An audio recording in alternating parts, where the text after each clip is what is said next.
वहीं दिल्ली में लगातार मौसम अपना करवट बदल रही है। ऐसे में कभी ठिठुरन भरी ठंड तो कभी रिमझिम बारिश और ऐसे मौसम की वजह से फुटपाथ पर गुजर बसर कर रहे लोगों के निजी जीवन में उठापटक हो जाता है। दिल्ली में बढ़ती ठंड को देखते हुए गरीब और आर्थिक रूप से पिछड़ा वर्ग अपना जीवन यापन बेहद मुश्किल से कर पाता है, खासकर जो फुटपाथ के ऊपर या मेट्रो के नीचे अपना गुजर बसर करते हैं। ऐसे लोगों के लिए मेकिंग द डिफरेंस संस्था, जो राजधानी दिल्ली में पिछले एक वर्ष से जरूरतमंदों के साथ कदम से कदम मिलाकर चल रही है। मेकिंग द डिफरेंस संस्था के डायरेक्टर दीपक विश्वकर्मा का मानना है, अक्सर गरीब परिवार अपने आप को अकेला दिखता है, तो ऐसे में संस्था उनके साथ हमेशा खड़ी है। संस्था का उद्देश्य ही जरूरतमंदों की मदद करना है। इसी कड़ी में बीते दिन दिल्ली के पंजाबी बाग इलाके की शिवानंद कॉलोनी में मेकिंग द डिफरेंस संस्था की दिल्ली हेड और मिसेज इंडिया फाइनलिस्ट 2020 बन रही नेहा शर्मा ने बढ़ती सर्दी को देखते हुए जरूरतमंदों को गर्म ब्लैंकेट वितरित किए। इस दौरान संस्था के और भी सदस्य रेणु मानसी, आदित्य और भाजपा नेता हरिशंकर शर्मा मौजूद रहे। वहीं कॉलोनी वासियों ने अपना आधार कार्ड दिखाते हुए पहले अपना रजिस्ट्रेशन करवाया, उसके बाद कम्बलें ली। इस तरह की कॉलोनियों में अक्सर क्षेत्रीय नेताओं का ध्यान नहीं दिया जाता।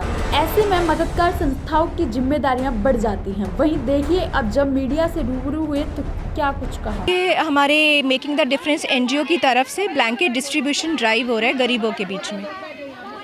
क्या कहना चाहेंगे ऐसे जो कड़ाके की ठंड होती है जी, और गुजर बसर कर रहे लोग जो कि कहीं ना कहीं इन चीज़ों से वंचित होती है जी। ऐसे में कैसे देखती है आपकी संस्था किस लेवल पे काम कर रही है? हमारी संस्था पिछले 7-8 साल से काम कर रही है और स्पेशली ऐसे लोगों के बीच में ही जाके करते हैं जिनको ज़रूरत हो, खाने पीने की हो, जिनको शिक्षा की ज़रूरत हो और जिनको, जैसे इस बार सर्दियाँ बहुत ज़्यादा पड़ी हैं दिल्ली एनसीआर में, आपको पता होगा, तो इसीलिए वो लोग ऐसे ही ब्लैंकेट ड्राइव करते हैं। लास्ट ईयर भी किया था यहाँ पे और ये दूसरा साल है दिल्ली में जब हम ये ऐसे बस्ती में आकर और यहाँ पे लोगों को, ज़रूरतमंद लोगों को वितरण कर रहे हैं। पहले तो बहुत धन्यवाद देना चाहूँगा इस एनजीओ को और नेहा शर्मा जी को कि जो मुझे दिल्ली प्रदेश में मुझे सक्रिय सदस्य जे कॉलोनी का बनाया है और आज मुझे इस कॉलोनी में आकर के इन गरीबों को देख करके लगा जो सरकार को ये सब कदम उठानी चाहिए वो एक एनजीओ ये उठा रहा है। बहुत ही सराहनीय काम नेहा जी कर रही हैं और आज मुझे अवसर दिया कि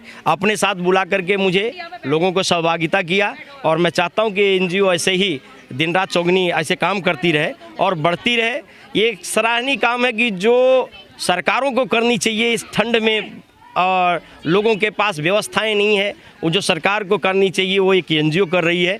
बहुत ही सराहनीय इनके सारे टीम को मेकिंग द डिफरेंस जो एनजीओ है इनके समस्त कार्यकर्ताओं को मैं बधाई देना चाहता हूं कि आज इन्होंने कहा कि 200-250 कंबल बांट रहे हैं और आगे इन्होंने कहा कि और भी बहुत सराहनीय काम करेंगे। हम सभी लोग मिल करके नेहा शर्मा जी को ऐसे ही आगे बढ़ाने का प्रयत्न करेंगे और ऐसे ही कार्य करते रहें। बहुत खुशी हुई, लोगों से मिल करके खुशी हुई, इस झुग्गी झोपड़ी में आकर के मुझे खुशी हुई, अपार खुशी हुई। भारतीय जनता पार्टी ने जो मुझे दायित्व दिया है वो आज मुझे निभाने का यहाँ पर शुभ अवसर मिला, आपके सहयोग से मुझे मिला और इसके लिए मैं बहुत बहुत आभारी हूँ इस एनजीओ का और आप सभी लोगों का।